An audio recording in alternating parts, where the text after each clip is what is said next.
सभी लोग हाथ जोड़ेंगे।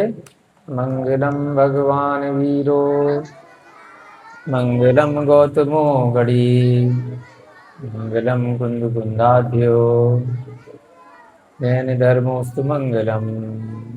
सर्वमंगल मांगल्यम, सर्व कल्याणकारकम, पुराणं सर्वधर्माणां, जैनं जयतुशासनं, जैनं जयतुशासनं, जैनं जयतुशासनं। जय बोलिए प्रथम तीर्थंकर आदिनाथ भगवान की, अंतिम तीर्थंकर महावीर भगवान की, वर्तमान युग के प्रथमाचार्य चारित्र चक्रवर्ती आचार्य भगवत शांत सागर जी महाराज की, उनकी गुरु शिष्य परंपरा में जितने भी वर्तमान में आचार्य भगवान मुनि महाराज इत्यादि हैं, उन सभी की अनंत अनंत सिद्ध परमेष्टि भगवानों की सभी को जय जिनेन्द्र जय रुद्र।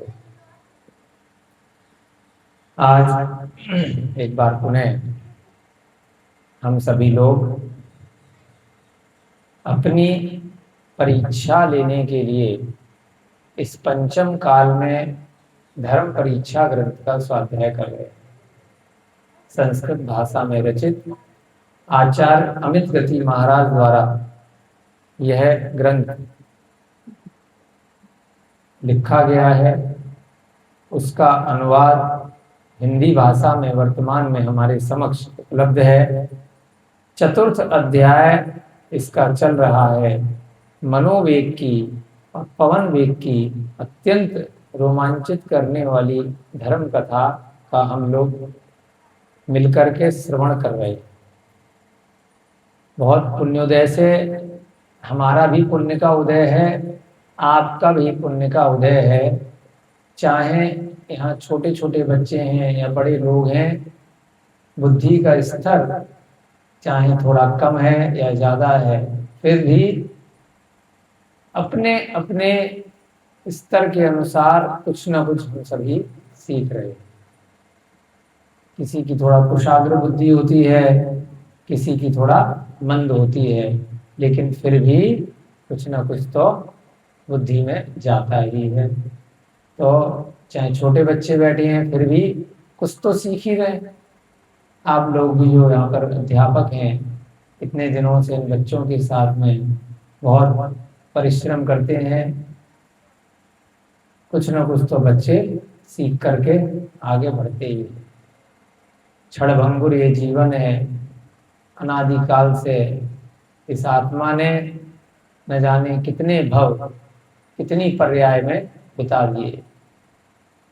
यह बात बिल्कुल सत्य माननी ही पड़ेगी कि इस आत्मा को पिछले भवों में सच्चा सम्यक दर्शन प्राप्त नहीं हुआ।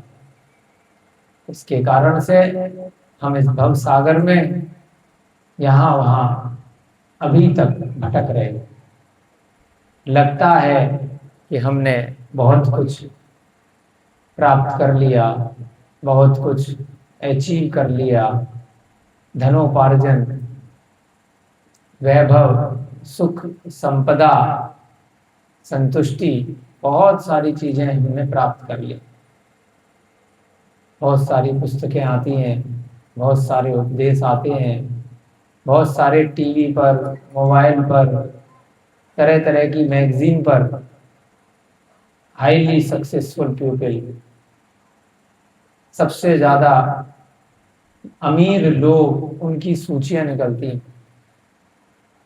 बड़े बड़े व्यापारी, बड़े बड़े बिजनेस क्लास लोग, बड़ी बड़ी सैलरी लेने वाले लोग, उनको देख करके मन लालायित होता है।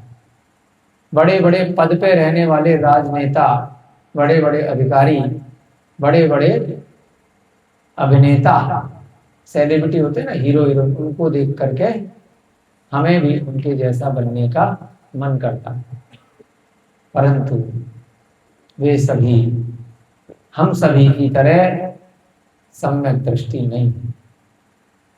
भले ही इस भव में आप सबको और हम सबको हमसे उन्नत स्थान पर वो सभी लोग हमें लगते हैं कि देखो उसके पीछे कितने सारे लोग हैं, कितने सारे उनके फैन हैं। जैसे यहाँ पे 3-4 फैन लग रहे हैं ना राधे दीदी के लिए, अरे आज तो आपके पास फैन भी नहीं है, बड़ी दिक्कत हो जाएगी। फैन के आगे बैठो आप। तो एक फैन तो ये होता है पंखा, और एक फैन होता है जो सेलिब्रिटी के हम लोग भक्त बन जाते हैं, हीरो हीरोइन के। वे सभी देखने में, सुनने में, भीड़ में हमें बड़े अच्छे लगते हैं, परंतु जैसे हम दुखी हैं, जैसे गुड्डू जी दुखी हैं, है ना, जैसे अभिषेक जी भी दुखी हैं। पहले भी हम इस स्वाध्याय में कई बार चिंतन कर चुके हैं कि हमारे पास समय नहीं है कि हम दूसरे का दुख सोच पाए एक सेकंड के लिए। अपने ही दुखों से हर जीव इतना दुखी है कि वो दूसरे के दुख को महसूस नहीं कर सकता। चाहे चींटी हो, चाहे मनुष्य हो, चाहे हाथी हो या घोड़ा हो, जितने भी पशु पर्याय के या मनुष्य पर्याय के जितने भी जीव हैं, जितने भी देव पर्याय के या नारकी में, हर जीव इंडिपेंडेंट रूप से अलग अलग पृथक पृथक अपने ही दुख से इतना दुखी है कि वो दूसरे के बारे में नहीं सोच सकता। अभी बच्चा बैठा है यहाँ, इसके अलग अपने दुख है, इसको कहीं दर्द हो रहा होगा, कहीं भूख लग रही होगी, कहीं घर परिवार का कुछ इसको प्रॉब्लम होगा, कोई कपड़े का होगा, कोई खाने का होगा। ये बच्ची बगल में बैठी है, इसको अपने अलग इंडिपेंडेंट दुख है। वो बच्चा बैठा है, उसको अलग है। मैं बैठा हूं, मेरे दुख मुझे ही मालूम है। राजीव जी बैठे हैं, इनके दुख नहीं मालूम है, किसी और को नहीं मालूम। केवल मालूम भी अगर पड़ गए तो अनुभूति और अनुभव दूसरे को नहीं हो सकता। पेट दर्द हो रहा है तो मुझे ही हो रहा है, मेरे को ही पता है कितना हो रहा है। केवल अंदाजा लगा सकती हैं अनुराधा जी कि आपको खांसी हो रही है, जुकाम हो रहा है, बुखार हो रहा है, कि ऐसे ऐसे हो रहा होगा, लेकिन जो प्रत्यक्ष हो रहा है वो आप ही को हो रहा है। तो इन सभी कारणों से इस संसार में हम सभी जीव, हमारी सारी आत्माएं अलग अलग अलग अलग इतनी आत्माएं हैं कि जिनकी गिनती करना मुश्किल है। जितना भी जीव राशि इस संसार में है उसको आचार्य कहते हैं अनंत अनंत, अनंत से भी ज्यादा, गिनती नहीं कर सकते। जल की एक बूंद के अंदर भी असंख्यात जीव। जैसे इंडिपेंडेंट हम यहाँ बैठे हैं पृथक पृथक स्वतंत्र रूप से, ऐसे ही यहाँ पर स्पेन की जितनी जगह है इसमें न जाने कितने जीव हैं। इतना सा हिस्सा मेरे अंगूठे का, बहुत जीव। हम सभी जीव यहाँ जितने आज बैठे हैं मनुष्य पर्याय में बहुत सौभाग्यशाली हैं कि इतना बड़ा शरीर, इतना बड़ा आकार लेकर के अपना अपना, जिसको हम मकान, दुकान, घर, परिवार कह पा रहे हैं, यहाँ बैठे हैं। जब हमारी मेरी मृत्यु हो जाएगी तो कुछ तेरे दिन के बाद कोई याद नहीं करेगा कि कहाँ गए, क्या फोटो बन के बस रह जाएगी। 10, 12, 15 दिन तक बस लोग याद कर लेंगे, वो भी इसलिए कि मुझसे उनको कुछ काम था। कि भैया जी थे तो तनख्वाह आ जाती थी, भले देर सवेर, 1-2 महीने आगे पीछे आ जाती थी। पिताजी थे तो सुन लेते थे, ये काम निकल आता था। माताजी थी तो खाना मिल जाता था, बच्चे थे तो ये हो जाता था, भाई था तो ये हो जाता था, बहन थी तो ये। थोड़े दिन, बस 10-15 दिन, बहुत ज्यादा से ज्यादा 1-2 महीना कोई कोई याद कर लेता है, नहीं तो फिर 1-2 साल में जब कभी कोई निमित्त बन गया, कभी कोई बात आ गई तो याद आ गई, नहीं तो सबका जीवन आगे चलता रहता। ऐसे ही हम सभी के जीव में अगर मैं मर गया तो कल को जल का भी जीव बन गया तो किसी को कुछ फर्क नहीं पड़ता। ये ध्यान रखिएगा कि हम सब जितने बच्चे हैं या बड़े हैं या जो भी वीडियो के माध्यम से सुन रहे हैं, जो आगे पीछे, सब अलग अलग हैं। कोई किसी के साथ नहीं आया है, कोई किसी के साथ नहीं जाएगा। केवल रैन बसेरे की तरह रात में आकर के जैसे पक्षी पेड़ पर डाल पर बैठकर मिल जाते हैं, सुबह उड़ करके अपने अपने रास्ते चले जाते हैं। ऐसे ही हम सभी यहाँ संस्थानों मैदानों में आकर के किसी निमित्त से मिल गए हैं। किसी ने शादी आपस में कर ली, किसी के बच्चे हो गए, किसी के माँ बाप बन गए, कोई पढ़ा रहा है, कोई पढ़ रहा है, कोई नौकरी कर रहा है, कोई व्यापार कर रहा है, कोई मित्रता कर रहा है, कोई कारण से, कोई निमित्त से बस थोड़ी देर के लिए टेम्परेरी आकर के मिल गए हैं। उसके बाद सबके रास्ते अलग अलग हैं अपने अपने कर्मों के हिसाब से। कोई हो सकता है कीड़ा बन जाए, कोई हो सकता है मकोड़ा बन जाए, कोई हो सकता है चींटी बन जाए, कोई हो सकता है हाथी बन जाए, कोई हो सकता है ज्योतिष देव बन जाए, कोई व्यंतर बन जाए, कोई भवनवासी बन जाए, तो कोई वैमानिक देव बन जाए, और कोई हो सकता है तो मुनि महाराज बन जाए। सम्यक दर्शन को प्राप्त करके अपना सच्चा मार्ग चयन करके मोक्ष मार्ग पर धीरे धीरे आगे निकल जाए। और कोई हो सकता है एक इंद्रिय जीव भी बन जाए, पेड़ पौधा, अग्नि, वायु, वनस्पति, पृथ्वी, कुछ भी बन सकता है, कोई गारंटी नहीं है। आज जो मेरी पत्नी है सब केवल कहानियां हैं, मिथ्या दर्शन है कि 7 जन्मों तक यही रहेगी। तो 8वें में कौन जाएगा? जब 7 तक यही रहेगी तो 7वीं में भी बोलोगे कि 7 तक यही रहेगी, तो फिर दोबारा 14 नंबर आ जाएगा, फिर 14 में तो बोलोगे यही रहेगी। 7 जन्मों का साथ है, तो 7वें जन्म में भी तो बोलोगे कि 7 जन्मों का साथ है। तो ऐसा कुछ नहीं है। जैसे जिस जीव का जहां निमित्त बन जाता है, 343 धनराजु का क्षेत्र बहुत बड़ा क्षेत्र है, कहीं पर भी जन्म हो सकता है और कहीं पर भी पिछली पर्यायों में जन्म हो चुका है। इतनी पर्याय हम लोग घूम चुके हैं, इस कमरे के अंदर भी कोई स्थान नहीं बचा जहां मैं पैदा नहीं हुआ। कभी मैं यहाँ का कीड़ा था, तो कभी वहां की छिपकली था, कभी वहां का कोई मैं सांप था, तो कभी वहां का हवा में उड़ने वाला मच्छर था। मैं का मतलब केवल मैं नहीं हूं, आप सभी हैं, हम सभी हैं। कोई भी जीव इस संसार में जो संसारी अवस्था में आज विद्यमान है वो नहीं बचा जो कहीं पर जन्म नहीं लिया। इतना अनाज हम खा चुके हैं, इतना पानी पी चुके हैं, इतना फल खा चुके हैं, इतनी चीजें वस्तुएं हम खा चुके हैं कि पूरा 3 लोक हम खा चुके हैं। और वो 3 लोक को जितना खाया उतना ही हम मल के माध्यम से निकाल भी चुके, बराबर हो गया। दीपक जी, तुम यहाँ पर 10-12 साल से इस संस्था में हो, सबसे पुराने हमारे दीपक भैया इस संस्था में, जब एक ही कमरा था तब से बेचारे रहते थे, है ना। तो तब तुम्हारा वजन कितना था, अब कितना है? कितना था? तो 10 किलो बढ़ गया। तो 10 ही किलो खाया 10 साल में खाना, 45 से 10 साल में 55 हो गया, मान लीजिए। तो 10 साल में केवल 10 किलो खाया है क्या? जितना खाया उतना बराबर हो गया। तो ऐसे ही जितनी पर्यायों में हमारा जन्म हुआ वो वहीं समाप्त हो गई। कितना भी हम यहाँ संस्था में मेंटेनेंस कर लें, बार बार कभी कोई चीज खराब हो जाती है, कभी कुछ चीज खराब हो जाती है, कि एक बार बनाते हैं फिर एक बार टूटती है, पूरी जिंदगी ऐसे ही चलती रहती है। मकान बनाते हैं, फिर नया बनाते हैं, फिर पुराना वाले को रिपेयर करते हैं। जितने भी वस्त्र खरीद लो बेकार हो जाते हैं, कुछ महीनों बाद फिर दूसरे खरीद लो। कितनी भी गाड़ी खरीद लो, कितना भी मोबाइल ले लो, सब यहीं पर ही समाप्त हो जाता है, सब यहीं रखा रह जाता है, साथ में कुछ भी नहीं जाता।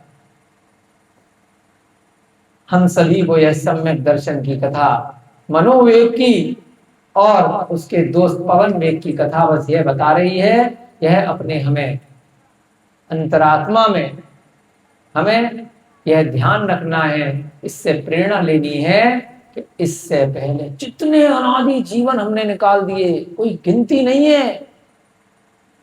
इस 24 तीर्थंकर की बात नहीं कर रहे हैं, आदिनाथ से लेके महावीर, इससे पिछले भी न जाने कितने तीर्थंकर हो गए। अनंत तीर्थंकर पिछली पर्यायों में इस 2.5 दीप के अंदर से निकल गए। तीर्थंकर के बाद अनंत केवली भगवान, अरिहंत भगवान, सिद्ध भगवान यहां से निकल करके बन गए।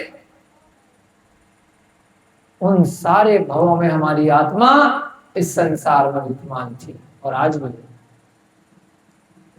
तो क्या कारण था जो आज स्वाध्याय आप सुन पा रहे हैं? आज जो यहाँ पे पाठशाला में बैठ करके जो 4 शब्द आप यहाँ सुन पा रहे हैं, मंजू दीदी पढ़ा रही हैं, अनुराधा दीदी पढ़ा रही हैं, मैंसी जी, अभिषेक जी और संस्कार भैया, ये सारे बच्चे जो बड़े होकर के आज अध्यापक बन गए हैं, ये सब जो पढ़ा रहे हैं, ऐसा निमित्त पहले कभी किसी जन्म में नहीं मिला। पढ़ाने वाले के लिए भी और पढ़ने वाले के लिए भी। पहले अगर मिल गया होता तो यहां क्यों बैठे होते? पहले अगर पता चल गया होता कि ये जहर है तो वो जहर कोई खाता? जानबूझ करके कोई जहर पिएगा क्या? अगर उसकी पहचान हो गई, अगर ये अग्नि है और मुझे जला देगी तो कोई हाथ देगा क्या?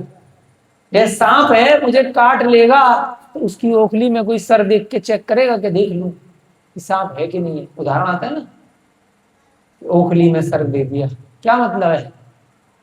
ओखली का मतलब एक गड्ढा सा होता है पेड़ के अंदर, उसके अंदर सांप रहा करता है।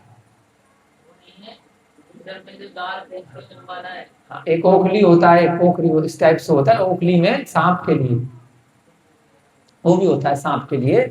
तो उसमें सर क्यों दिया? जब पता था इसमें सांप हो सकता है तो डस लेगा, क्योंकि आपने उसके घर में ताका झाकी करी, उसको तो लगेगा ना कि मारने के लिए आए, पकड़ने के लिए आया सपेरा।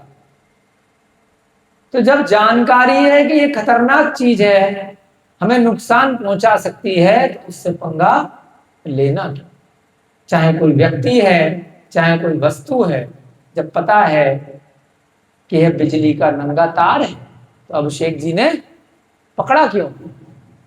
करंट मार सकता है। जब पता चल गया तो जैसे बिल्ली का उदाहरण आता है कि छाछ को भी फूक फूक करके पीता है, ऐसे अभिषेक जी अब पकड़ते भी नहीं है पंखे को, है? तार तो छोड़ो, पंखे को भी हाथ लगाने से डरते हैं, फूक मारते हैं कहीं करंट तो नहीं मार जाएगा। तो आप ही लोगों के लिए उदाहरण है ना, जब दूध से जल गई तो छाछ को फूक फूक करके पी रही है। ऐसी थोड़ी पहले के लोगों ने उदाहरण बनाए हैं। एक बार करंट हल्का सा लग गया तो जब करंट नहीं भी है, टेबल को भी छूने में आदमी करंट तो नहीं मार जाएगा, चेक करता है ऐसे देख देख कर। तो अनादि काल से मेरा आपका सबका ये जो आत्मा है, ये सम्यक दर्शन को पहले कभी प्राप्त नहीं कर पाया। आज बहुत पुण्य के उदय से हम सबको एक निमित्त मिला है, एक कारण मिला है कि हम इसको थोड़ा बहुत भी अगर सुन पा रहे हैं, और अगर हमने उसको सुन करके कुछ कुछ अगर उस पर विश्वास भी कर लिया, और विश्वास करने के साथ हमने अमल भी कर लिया, तो बहुत दिन दूर नहीं है कि हम इस संसार से बाहर निकल जाएंगे। एकमात्र जैन दर्शन ही ऐसा दर्शन है जो भगवान बनने की विधि बताता है। भक्त बनाने वाले तो इस संसार में बहुतायत में मिल जाएंगे, लेकिन भगवान बनाने वाले बहुत कम मिलते हैं।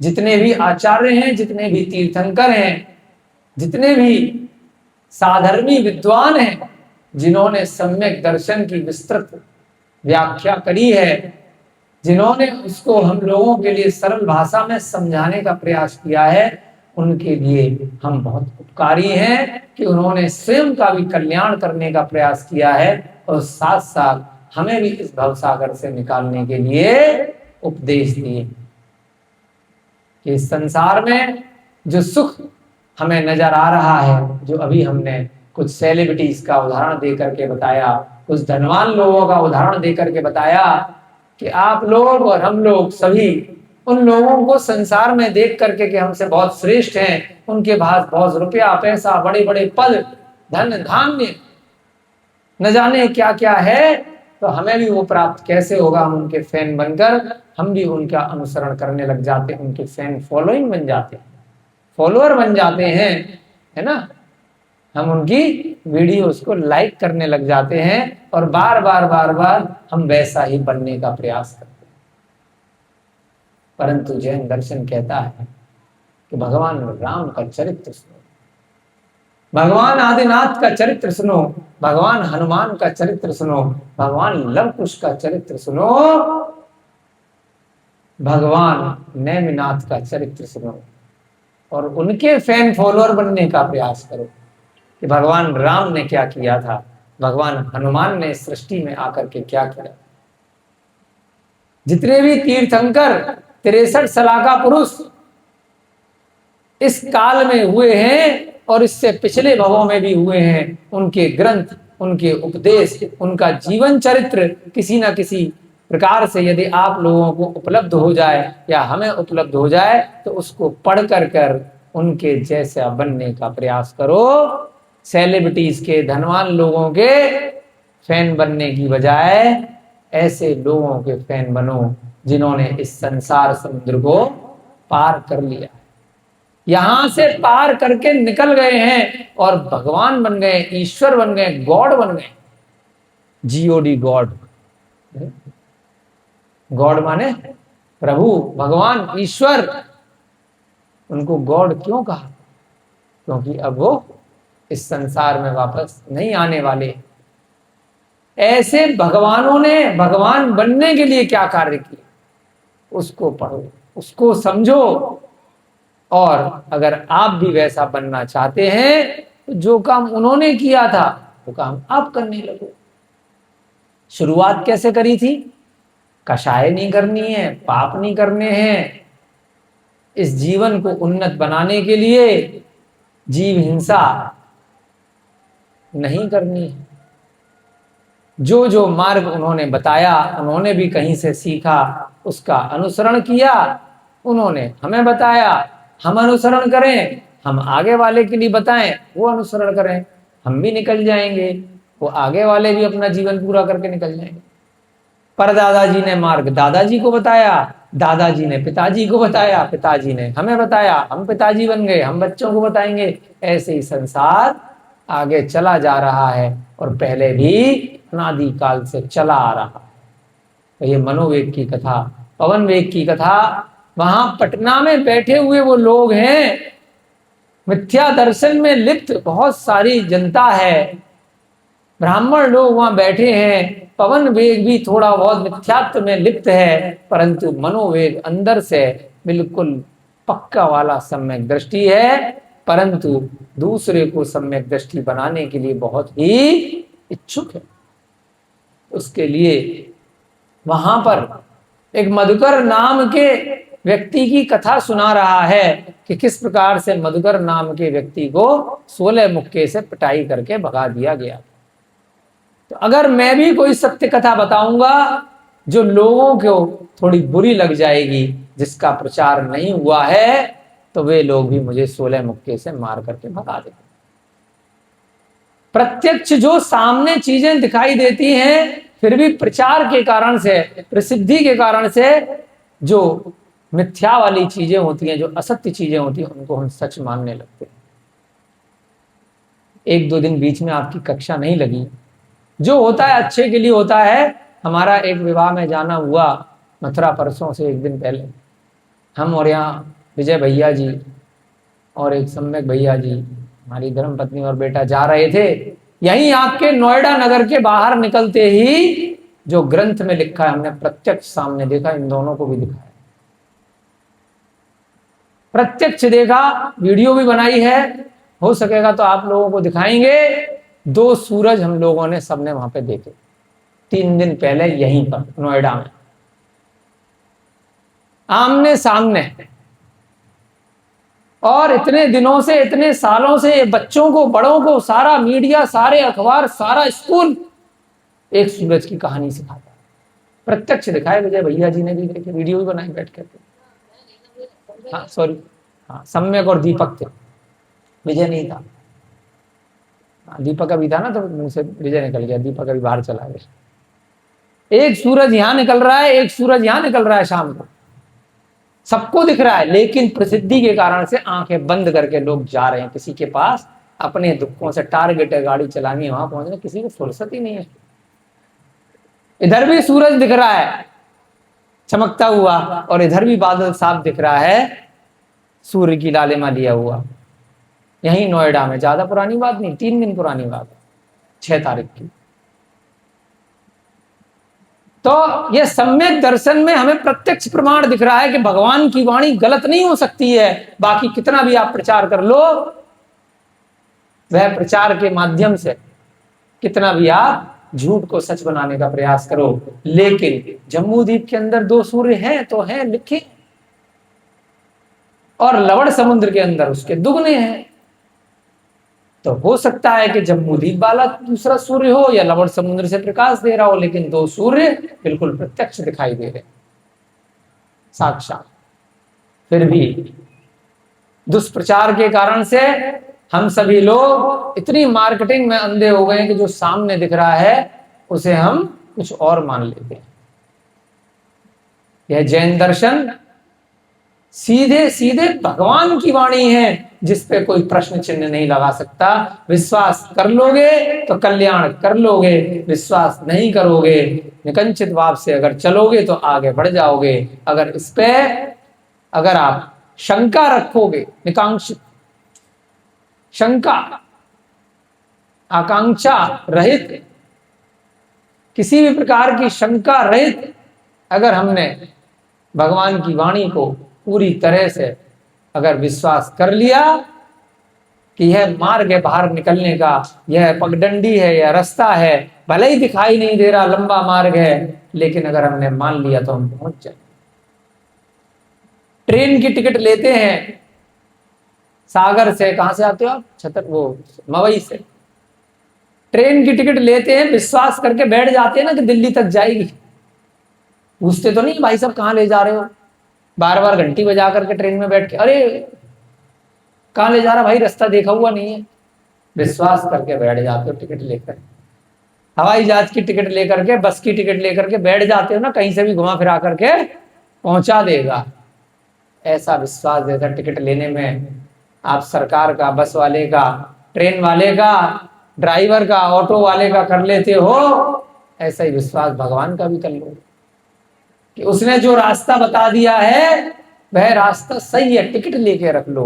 अगर टिकट लेके रख ली, अगर रिजर्वेशन करा लिया और उस दिन उस गाड़ी में बैठ गए जिस दिन की टिकट है, तो मुझे तो पूरा विश्वास है, हालांकि मैं अभी भगवान नहीं बना हूं, है ना, उन्हीं आचार्यों की बातों पे मुझे पूरा विश्वास हो गया है, तभी यहां पर चीख चीख करके आप लोगों की भी कक्षा लगा रहा हूं और खुद की भी कक्षा लगा रहा हूं, खुद की भी धर्म परीक्षा कर रहा हूं और आप सबकी भी करवाने का निमित्त बन रहा हूं कि मुझे तो पूरा विश्वास है। मैं उस ट्रेन में डिब्बा में बैठ गया हूं टिकट लेकर के, आओ आओ आओ आओ, आप भी बैठो, आप भी बैठो। कंडक्टर और ड्राइवर जब उस ट्रेन में या बस में बैठते हैं तो खुद भी उसमें बैठ के चलते हैं और बाकी सवारियों को भी बिठा लेते हैं। कभी ऐसा सुना है कि ड्राइवर उतर जाए और बस अपने आप चलती रहे? वो भी बैठेगा, है ना। तीर्थंकर जब इस भव में होते हैं तो वो ड्राइवर होते हैं, वो समूह शरण में खुद भी बैठे हैं और जितने भी लोग आते हैं उनको भी दीक्षा देते चले जाते हैं, आओ आओ आओ आओ आओ, तुम भी बैठो, तुम भी बैठो। और फिर जब तीर्थंकर की आयु कर्म का उदय आता है, जब आयु पूरी हो जाती है, वो चले जाते हैं और किसी और को वहां केवली बना करके गणधर इत्यादि को छोड़ जाते हैं, आगे की गाड़ी वो चलाते हैं, है ना। धीरे धीरे करके वह गाड़ी निरंतर चलती रहती है। फिर काल बीतता है, फिर कोई दूसरा तीर्थंकर एक समय के बाद फिर आ जाता है, फिर काल बीतता है, फिर कोई अरहंत आ जाता है। इस प्रकार से अनादिकाल से सृष्टि चली आ रही है। हर 6 महीने 8 समय में 608 जीव अरिहंत बनते हैं, सिद्ध बनते हैं और सम्यक दृष्टि भी बनते हैं। 608 जीव इस निगोद राशि से निकल करके हर 6 महीने 8 समय में निगोद से निकल करके इस पर्याय में आते हैं, इस राशि में आते हैं, संसारी अवस्था में ऊपर आते हैं, नित्य निगोद से निकल करके। हमेशा से निगोद में थे, एक इंद्रिय की पर्याय में थे, वहां से निकलते हैं और इतने ही जीव यहां से निकल करके सिद्ध शिला पर चले जाते हैं, इतने ही जीव सम्यक दृष्टि बनते हैं। हम सब भी अगर सच्चे सम्यक दृष्टि बनते हैं तो फिर धीरे धीरे उस विश्वास को करते हुए इस ग्रंथ में जो लिखा है उसकी एक एक बात को अगर हमने अमल कर लिया तो हम भी उस लाइन में लग जाएंगे। उस बस में, उस ट्रेन में केवल 608 सीट है, एक के ऊपर एक बैठ नहीं सकते, लेट नहीं सकते। अपनी सीट पे अपना व्यक्ति ही बैठेगा, उतनी ही टिकट मिलती है, उतने ही लोगों को कटती हैं और उतने ही लोग उसमें जाकर के सवारी करते हैं। एक एक उतरता रहता है और एक एक उसमें टिकट लेकर के बैठता रहता है। जैसे ही 6 महीने पूरे हो जाते हैं, फिर एक निकला, फिर एक बैठा, ऐसे करके एक खट्टे एक दिन में 608 नहीं जा रहे हैं। उस 6 महीने में, उस समय में इतने जीव निकल जाते हैं, इकट्ठे नहीं निकल रहे, थोड़ा थोड़ा करके। एवरेज हमने मान लिया अंदाजे से कि 3-4 जीव एक दिन में भगवान बन रहे हैं। एक एक दिन, प्रतिदिन मेरा नंबर कब आएगा भाई? तेरा नंबर तब आएगा, लाइन में तो खड़ा होगा वो साहब। अक्षय कुमार बोलता रहता मेरा नंबर कब आएगा, मेरा नंबर कब आएगा। सबने सीख लिया मेरा नंबर कब आएगा। अरे भाई साहब, नंबर तब आएगा लाइन में खड़े होगे तब आएगा कि घर बैठ के आएगा? तो बस लाइन में खड़े हो जाओ, टिकट ले लो, चाहे काउंटर से जनरल कंपार्टमेंट की ले लो, चाहे रिजर्वेशन की ले लो, चाहे टीटी को पैसे दे करके सेटिंग से बैठ जाओ। लेकिन बैठो तो सही। हम सभी लोग यहाँ पर आगे की कथा को पढ़ेंगे और मुख्य रूप से यह जो विवेचन किया है उसको ध्यान में रखेंगे कि यह कथा इस संसार समुद्र से बाहर निकालने के लिए सच्ची कथा है, सत्य कथा है। कुछ भी इसमें गप नहीं है। अगर गप होती तो हमें 3 दिन पहले 2 सूरज दिखाई नहीं देते। ऐसे ही 2 सूरज आज 2026 में बैठे हैं, ऐसे ही 2 सूरज हमको 2016 में दिखाई दिए थे। तब भी महीना था शायद मई का या जून का, डेट लिखी हुई है, हमने फोटो फेसबुक पर डाली हुई है डेट समेत। अपनी पुस्तक में भी फोटो डाली है उसकी, जो पीएचडी करी थी। कौन सी डेट को थी, जून मई ऐसी कोई डेट थी, देख के बताएंगे कल आपको। और ठीक 10 साल बाद हमें यहाँ पर 2 सूरज फिर से देखने को मिल गए, अलग तरीके से। उस समय थोड़े इटली में देखे थे हमने, अलग प्रकार से देखे थे। यहाँ पर बादल बिल्कुल सूर्य से चमक रहा था और दूसरी तरफ सूर्यास्त हो रहा था, उस प्रकार से देखे। परंतु प्रत्यक्ष दिखाई दिया कि अचानक से एक बादल यहाँ पे चमक रहा है और बाकी सब तरफ अंधेरा है। तो क्यों चमक रहा है और उधर सूर्य तो दूसरी दिशा में डूब रहा है? तो अरहंत की वाणी है कि 2 सूर्य होते हैं इस जम्बूद्वीप में। तो ऐसे ही बहुत सारी चीजें आपको इन ग्रंथों में दिखाई देंगी। तो हमें प्रचार में नहीं पढ़ना है कि कोल्ड ड्रिंक पीने से, शराब पीने से और बहुत सारी अभक्ष चीजें खाने से बॉडी बन जाएगी, हवा में उड़ने लग जाओगे। अपनी अकल लगाओ कि फल सब्जी खाने से क्या होगा और अभक्ष खाने से क्या होगा।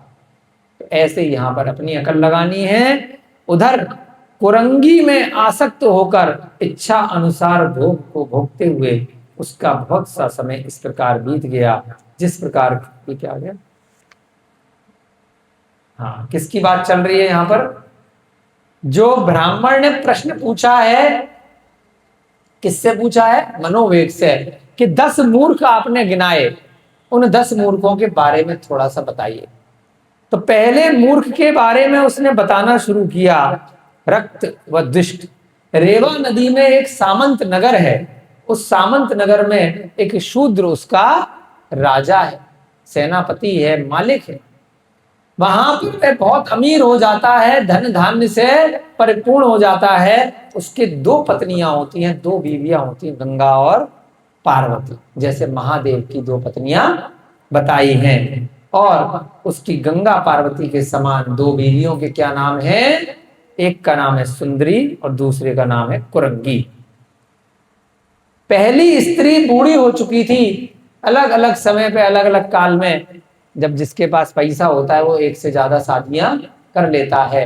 इच्छाएं तो सबकी होती है, राजीव जी की भी होगी, विजय भैया की तो अभी से है 4-5 की, है ना। कर एक ही पाते हैं, मजबूरी में है। उसे कितनी शादी करने की इच्छा है? एक ही की हो गई।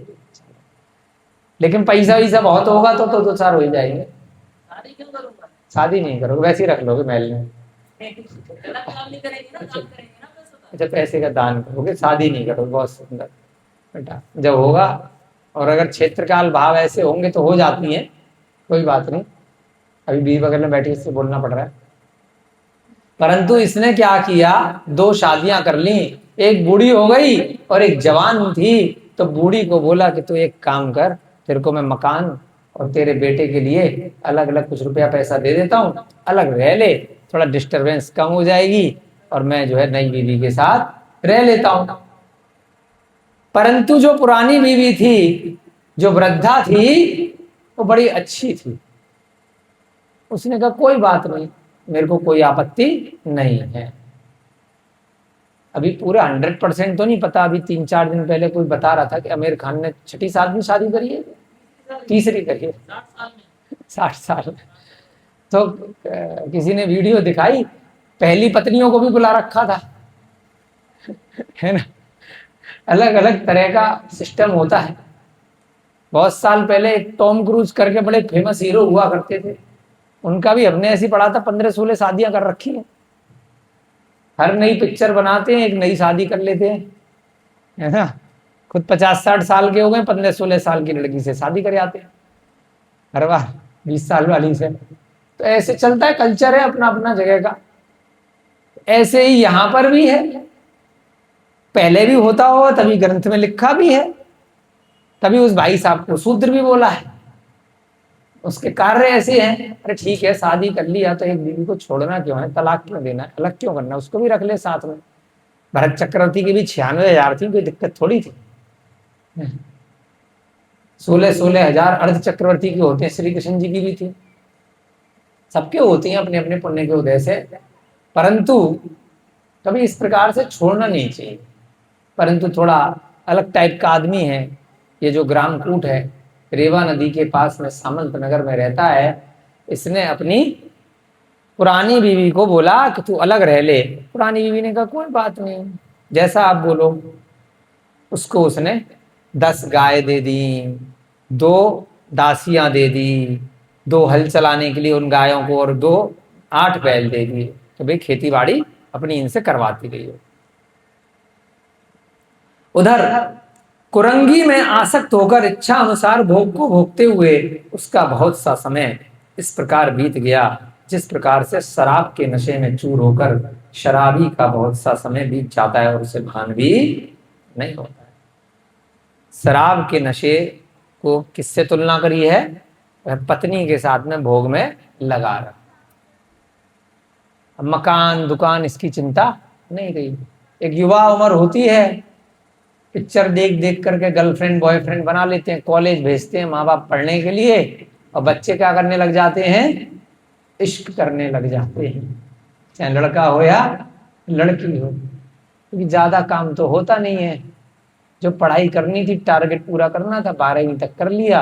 अब कॉलेज में एडमिशन कोई पढ़ाई के लिए थोड़ी ना लिया है, काय के लिए लिया है, इश्क फरमाने के लिए लिया है। क्यों? क्योंकि टीवी पे भी तो यही दिखाते हैं, सब ये काम करते हैं। सलमान खान भी यही करता है, शाहरुख खान, सारे की सारे कपूर और खान और जितने कुमार हैं वो सब यही तो करते हैं। कॉलेज हम इसके लिए जाते हैं, इसीलिए एडमिशन लेते हैं। तो उसको प्रेरणा स्रोत बना करके वर्तमान की पीढ़ी ने क्या किया है कि बस इसी काम में लग गए कि किसने किसको पटाया, किसने किसको पटाया, कौन किसके साथ घूम रहा है, कौन किसके साथ घूम रहा है। मोबाइल और दे दिया पिछले 10-12 सालों से, हर अभिभावक ने खरीद खरीद के बच्चों को, लो पटाते रहो, लगे रहो फोन पे, रात रात भर दिन दिन भर पैसे ले लेकर के गिफ्ट देते रहो, घूमते रहो, डांस करते रहो, खाते रहो, पीते रहो, रेस्टोरेंट में खाना खाते रहो।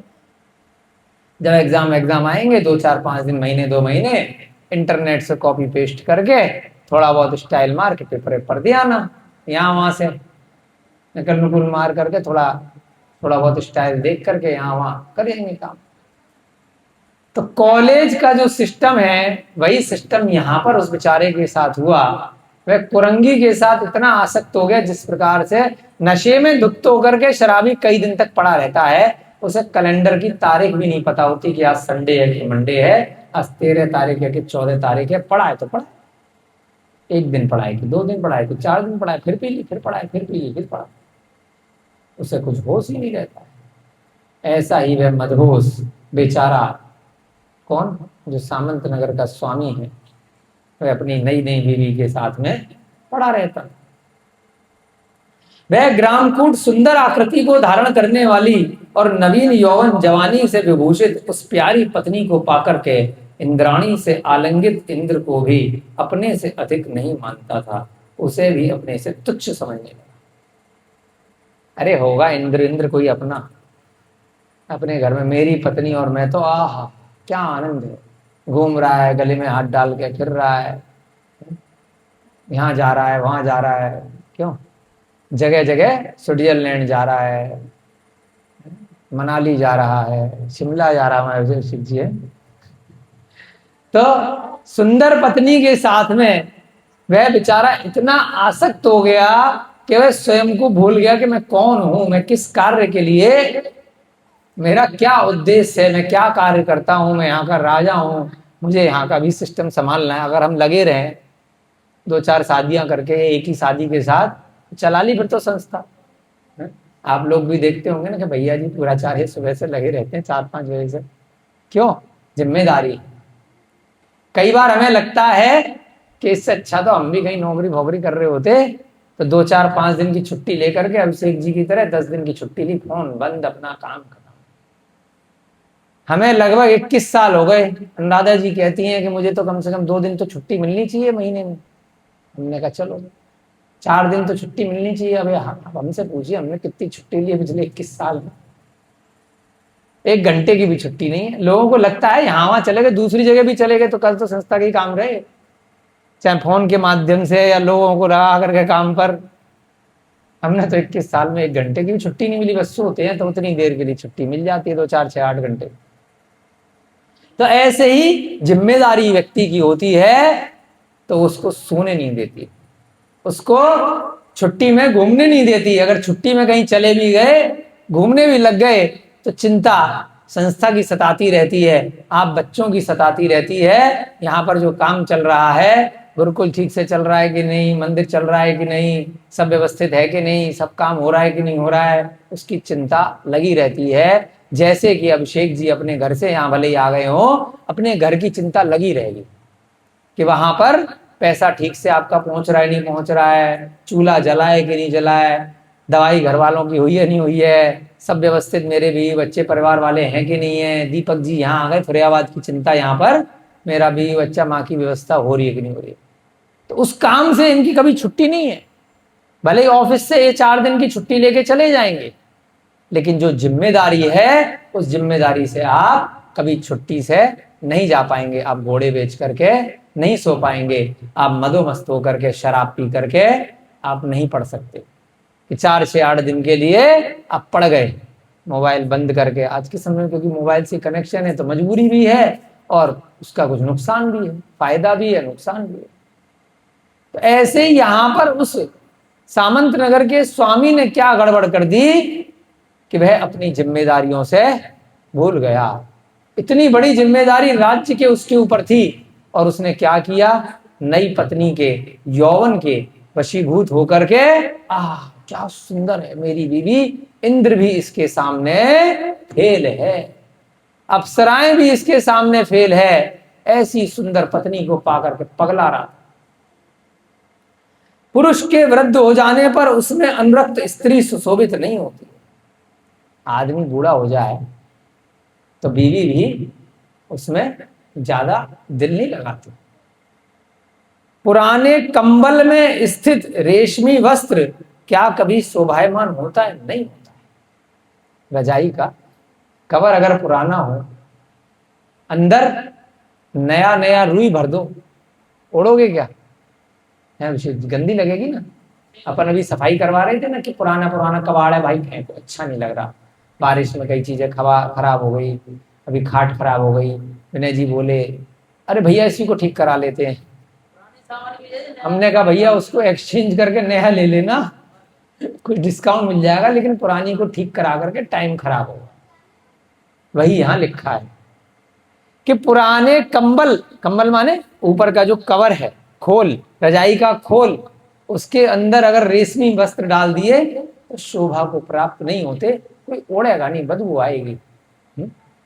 और नई बोतल में पुरानी शराब डाल दी जाए तो गुटर गुटर पी लोगे।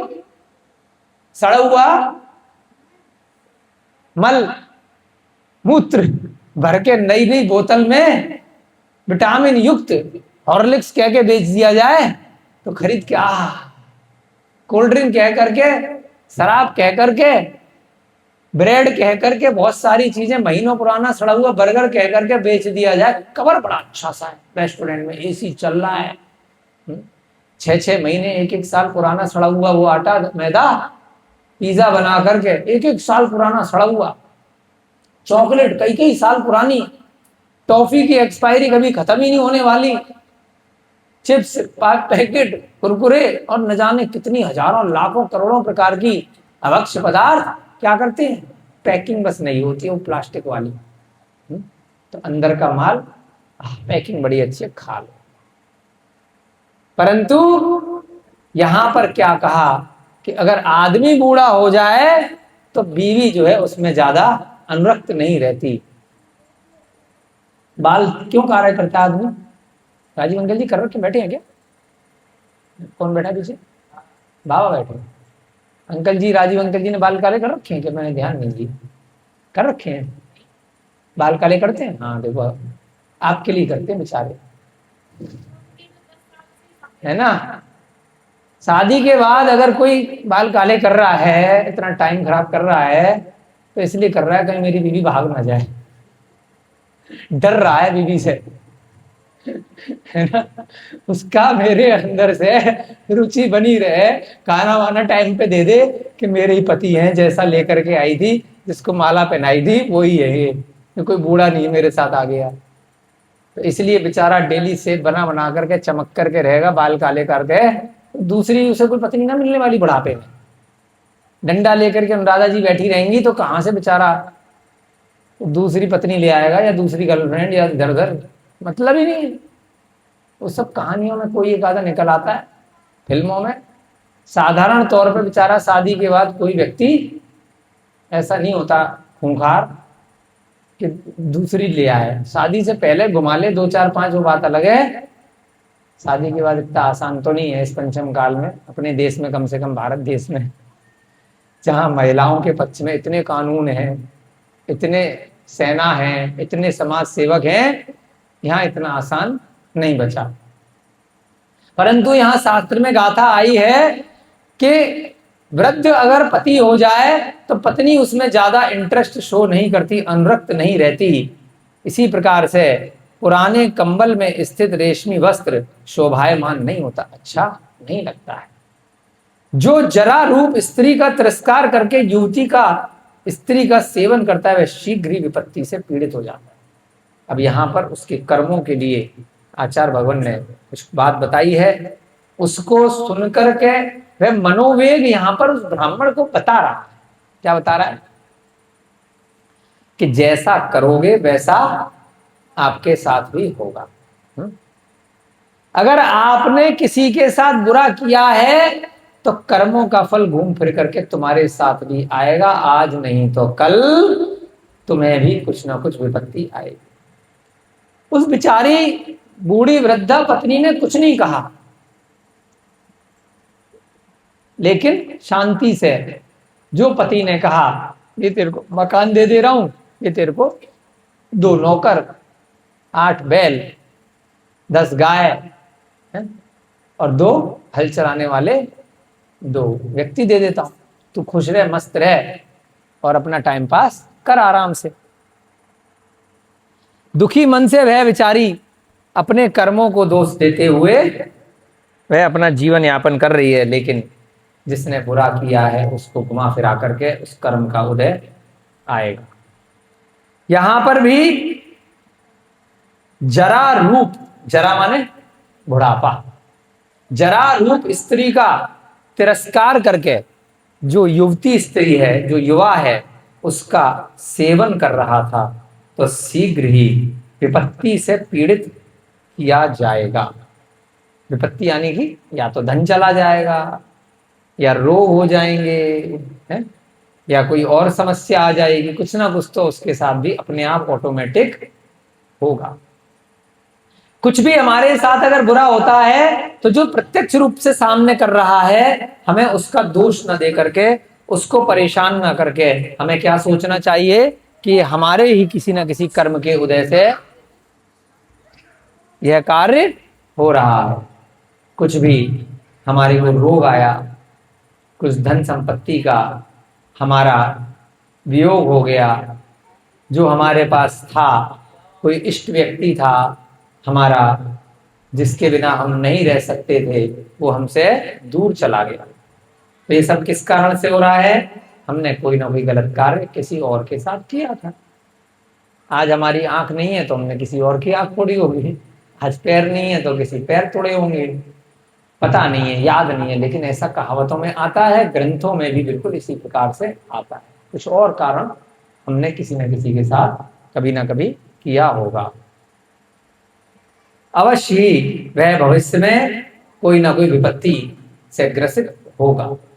उसे वह युवती निरंतर कष्ट दिया करती है, कारण मन में वह उसको कोसती रहेगी कि इसने मेरे साथ बुरा किया है, वो सोचती रहेगी, कोसती रहेगी, तो कहीं ना कहीं से वह युवती उसको कष्ट देती रहेगी।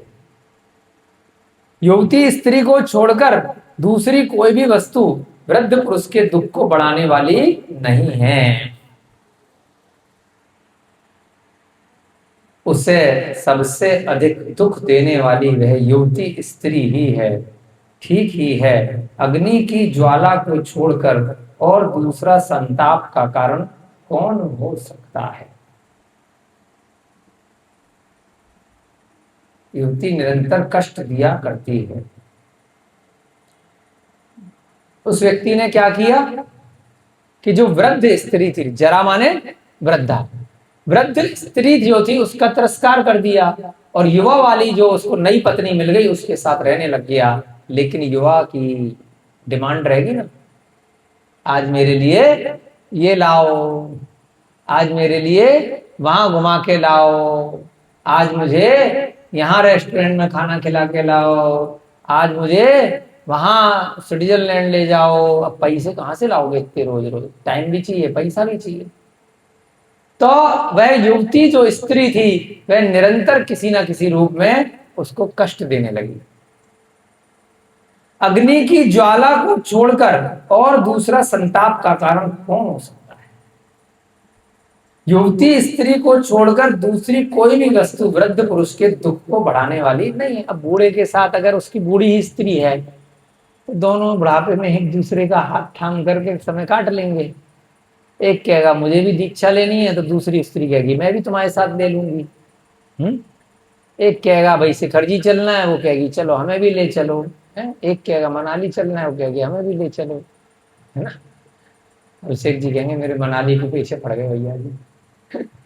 थोड़ा हंसा लेते हैं आपको और खुद को, और कुछ नहीं है, बुरा मत मानना। तो यहां पर वह युवती स्त्री की डिमांड बढ़ने लग गई तरह तरह की, कि उसको वह बहुत संताप माने दुख देने लग गई, कष्ट देने लग गई। वह डिमांड बेचारा पूरी नहीं कर पाता था। जिस प्रकार से अग्नि की ज्वाला परेशान करती है, इसी प्रकार से पहले तो बड़ी अच्छी लगती थी उसको, शानो शौकत, मेरे साथ चल रही है? क्या स्टाइल में है? बड़ी हीरोइन बनके इस प्रकार के कपड़े पहन करके लोग देख रहे हैं, मेरी क्या गर्लफ्रेंड है, क्या बीवी है। लेकिन फिर बाद में दिक्कत आने लग गई। वृद्ध पुरुषों के जीवन की स्थिति का अंत, उनकी मृत्यु उक्त युवती स्त्रियों के संयोग से ही हो जाती। बेचारा बूढ़ा है, वो कहाँ तक उस युवती को उसकी डिमांड पूरी करेगा? तो कोई बूढ़ा आदमी रुपए पैसे का घमंड करके अगर जवान स्त्रियां पकड़ लेता है। एक आए थे बड़े हीरो, वो दारू की कंपनी है, शराब की बहुत बड़ी कंपनी, उसके मालिक हुआ करते थे, देश छोड़ करके बाहर भाग गए, है ना, आप लोगों को नाम पता है, ठीक है। बड़ी फोटो वोटो आया करती थी उनकी, 100 200 500 लड़कियों के साथ में, है ना, घुमा करते थे, इकट्ठे इकट्ठे पैसा उड़ा उड़ा करके।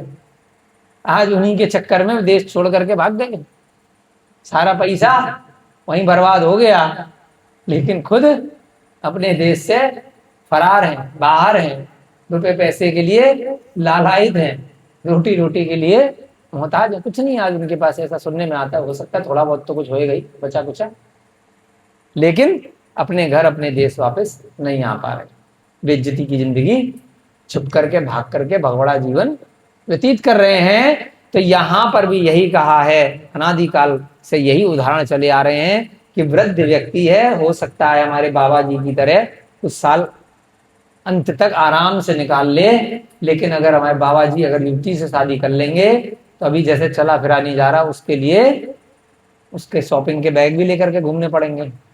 जितना पूरे महीने में कमाएंगे उसकी एक दिन की लिपस्टिक का खर्चा आ जाएगा, उसके मेकअप का खर्चा आ जाएगा, है उसके कपड़ों का खर्चा आएगा।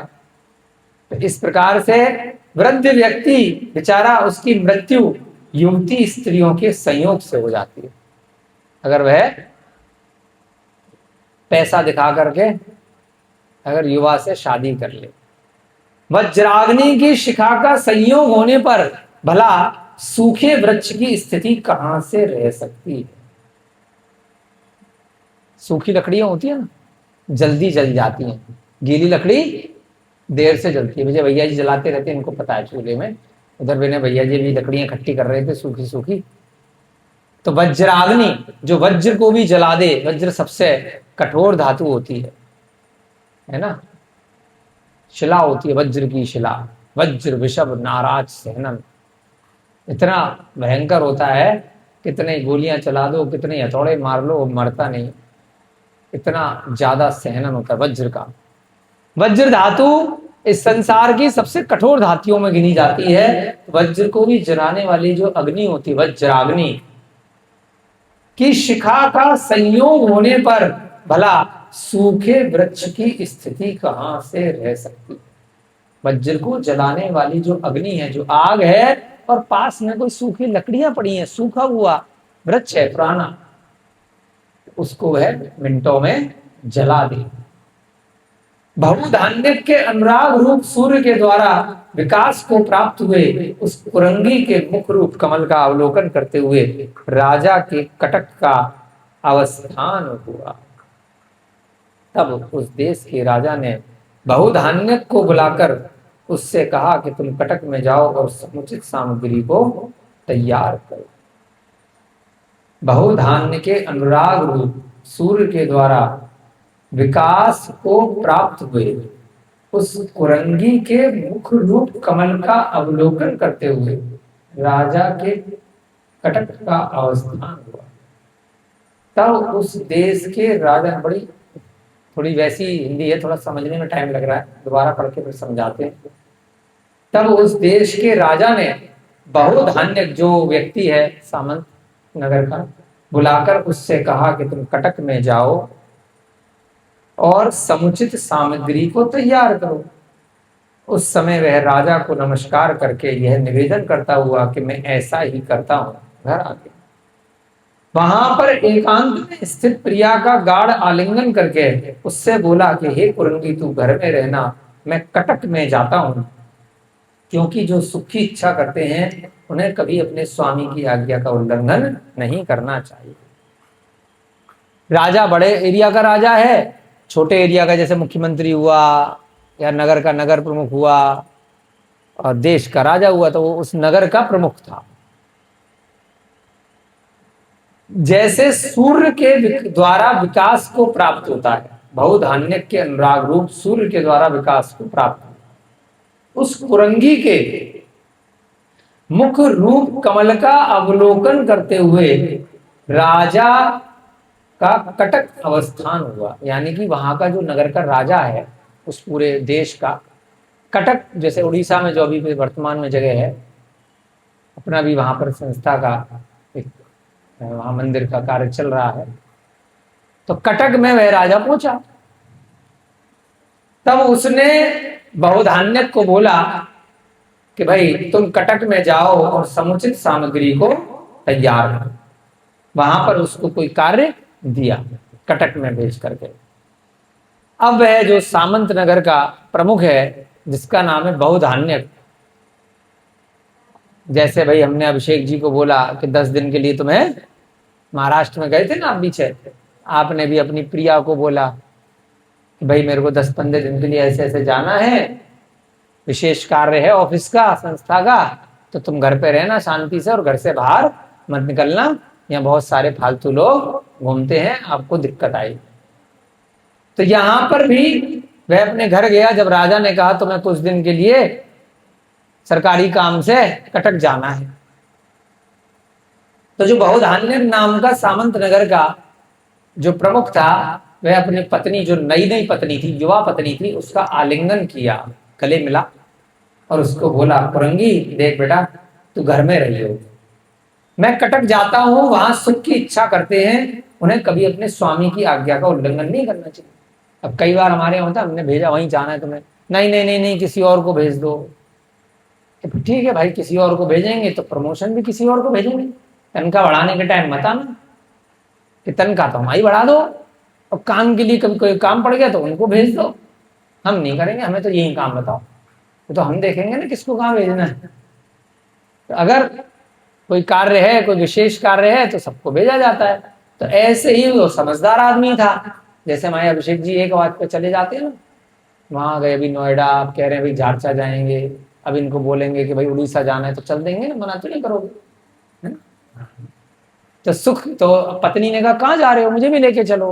उन्होंने कहा नहीं बेटा, जो सुख की इच्छा रखते हैं, देखो तनख्वाह बढ़ेगी, उनको खुश रखेंगे, तो कोई कार्य होगा विशेष जिसकी वजह से उन्होंने हमें मौका दिया है, हमें भेजा है, वहाँ कॉन्फ्रेंस होनी है, वहाँ सेमिनार होनी है, तो मुझे चुना है, ये तो मेरे लिए बहुत अच्छा अवसर है ना। तो मैं अगर राजा की अच्छी उसमें आ जाऊंगा तो मेरे को और पदोन्नति मिलेगी। तो जो सुख की इच्छा रखते हैं, स्वामी की आज्ञा का उल्लंघन नहीं करना चाहिए। हे सुंदरी, मेरे स्वामी का कटक संपन्न है, मुझे भी वहां पर अवश्य जाना चाहिए, नहीं तो राजा क्रोधित होगा। कटक में कोई कॉन्फ्रेंस है, कोई प्रोग्राम है, या कोई कार्य से बुलाया है कटक में, अगर मैंने मना कर दिया तो राजा को गुस्सा आएगा, हो सकता है नौकरी से निकाल दे, हो सकता है मेरी जगह किसी और को बिठा ले, कि हर चीज के लिए मना कर देता है बिना किसी कारण के। कभी कोई कारण विशेष है, कोई परिस्थिति ऐसी है, तो राजा खुद समझ जाएगा। बहुधान्य के इन वचनों को सुनकर वह क्रश शरीर वाली कुरंगी खिन्न होकर के बोली, हे स्वामी, तुम्हारे साथ मुझे भी निश्चय से चलना चाहिए। देखो हमने तो पढ़ा नहीं था क्या आएगी अगली गाथा, हमने तो अंदाजे से बोला था, वही आ गई। क्या है, मुझे भी लेकर के चलो, मैं अकेले यहाँ कैसे रहूंगी, कि तुम्हारे साथ मुझे भी निश्चय से चलना चाहिए। खिन्न होकर के, गुस्सा होकर के, जैसे काजल गुस्सा हो जाती है कि मैं भी चलूंगी तुम्हारे साथ। तो ऐसे ही वह जो कुरंगी थी उसकी बीवी, वो बोली मैं तुम्हें नहीं जाने दूंगी, पकड़ करके रखूंगी, मुझे भी लेके चलो। हे नाथ, कारण इसका यह है कि जलती हुई अग्नि तो सुख से सदा जा सकता है, किंतु समस्त शरीर को संतप्त करने वाला तुम्हारा वियोग नहीं सहा जा सकता। क्या डायलॉग! कौन बोल रहा है?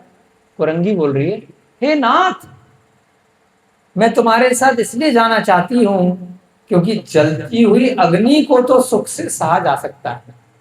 कंपैरिजन कर रही है, तुलना कर रही है कि एक बार को आग लग गई तो मेरा हाथ चला गया, कोई भी चीज चली गई तो झेल लूंगी, वो भी सुख से, परंतु अगर तुम चले गए तो शरीर को संतप्त करने वाला तुम्हारा वियोग, यानी कि संताप देने वाला, संतप्त माने दुख देने वाला, अगर तुम चले गए तो मैं कैसे रहूंगी, तुम्हारा वियोग मुझे सहा नहीं जाएगा, मैं अकेली नहीं रह पाऊंगी। आज संस्कृत की गाथाएं नहीं करी हैं क्योंकि थोड़ा सा कहानी समझने का हम भी प्रयास कर रहे थे कि स्टोरी कहाँ जा रही है। आज हमने आपकी 12 गाथाएं की हिंदी से डायरेक्ट अनुवाद किया है, 65 गाथाएं हो गई हैं। कल कोशिश करेंगे, कल के स्वाध्याय में इनकी संस्कृत का जो मूल है उसको पढ़ करके एक बार पुनः इसका रिवीजन भी हो जाएगा और अपन को कहानी याद भी रह जाएगी। परंतु बार बार अपने स्वाध्याय के लिए, आपके स्वाध्याय के लिए बार बार बोल रहे हैं, 1000 बार बोल रहे हैं, लाख बार बोल रहे हैं, 10,000 बार बोल रहे हैं कि सम्यक दर्शन को प्राप्त करने का प्रयास करो, तभी इस स्वाध्याय को करना सफल होगा। जितना भी इन ग्रंथों में जो बात आई है उस पर सच्चा श्रद्धान करो, नहीं तो कोई फायदा नहीं है। आप और हम यहाँ पर ऐसे ही टाइम पास करते रह जाएंगे। जितना अपने निमित्त से आप लोगों से बन पड़ रहा है, जो कुछ कर पाओ, लेकिन नहीं भी कर पाओ, विश्वास जरूर करो।